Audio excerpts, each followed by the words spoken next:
crois que la première chose à examiner, c'est le mode de vie de l'occupant. Est-ce que c'est un mode de vie sédentaire? Est-ce que c'est un mode de vie nomade, semi-nomade? C'est-à-dire les gens qui partent le matin et qui rentrent tard le soir. Voilà, ça c'est la première chose à examiner. Et en fonction de ça, on va déterminer le type de machine potentiellement utilisable. Ces machines présentent un fort taux de rendement énergétique, c'est-à-dire qu'on est sur des machines qui fonctionnent de l'ordre de 80 à 95% de rendement, ce qui est assez intéressant en termes de consommation.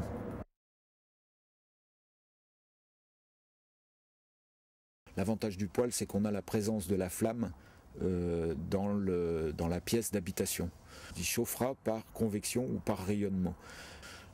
Ensuite, on peut partir sur le poêle chaudière qui lui est toujours dans le lieu d'habitation, dans la pièce principale en général, et où on a la présence de la flamme, on a le rayonnement, une partie qui chauffe la maison en rayonnement et l'autre qui s'en va sur le réseau de chauffage type radiateur, et on peut aussi également fabriquer l'eau chaude à partir de ces machines-là. La machine est capable de démarrer avec du granulé et ensuite, une fois qu'elle va démarrer sa combustion, elle va enflammer le bois-bûche. La combustion du bois-bûche se fait tant qu'on est là pour charger le bois-bûche dans la machine, et une fois qu'on arrête de charger le bois-bûche, si on le souhaite, la combustion peut continuer, le chauffage peut continuer sur le granulé.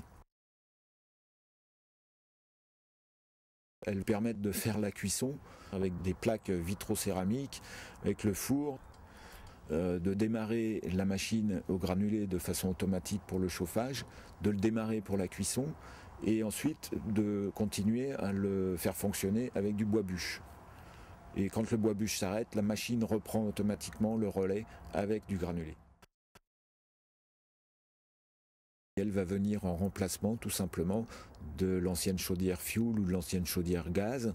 Elle sera dans la chaufferie, dans le garage, avec un fonctionnement identique, automatique, et un rendement souvent supérieur et un coût d'exploitation moindre du fait du coût du granulé. Le granulé est constitué essentiellement de sciures, c'est-à-dire des résidus de la filière sèche du bois.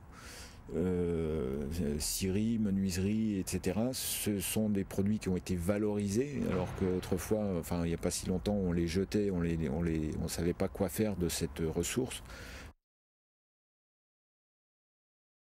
Le coût du granulé est de l'ordre de 4 centimes d'euros du kilowattheure. On est sensiblement sur le même coût que le gaz naturel, à la différence près que le gaz naturel est appelé à augmenter puisqu'il est accolé au cours du pétrole. Le granulé, lui, ne suivra pas cette évolution, il n'aura pas la même courbe d'augmentation, pour la simple et bonne raison que nous ne sommes pas en pénurie de bois, et les seules variations peuvent être liées à des frais de transport, il y a des coûts de fabrication. Dans la région, nous avons non seulement des distributeurs de granulés, mais également des granulateurs, des producteurs de granulés. Donc la distribution et la vente de granulés et la livraison ne posent plus aucun problème. La production de CO2 est neutre sur l'environnement puisqu'on reste dans le cycle fermé du CO2. C'est-à-dire que l'arbre va capter du CO2 pour se constituer, le bois va stocker ce CO2 et ensuite on va le restituer dans l'atmosphère à travers la combustion d'une chaudière.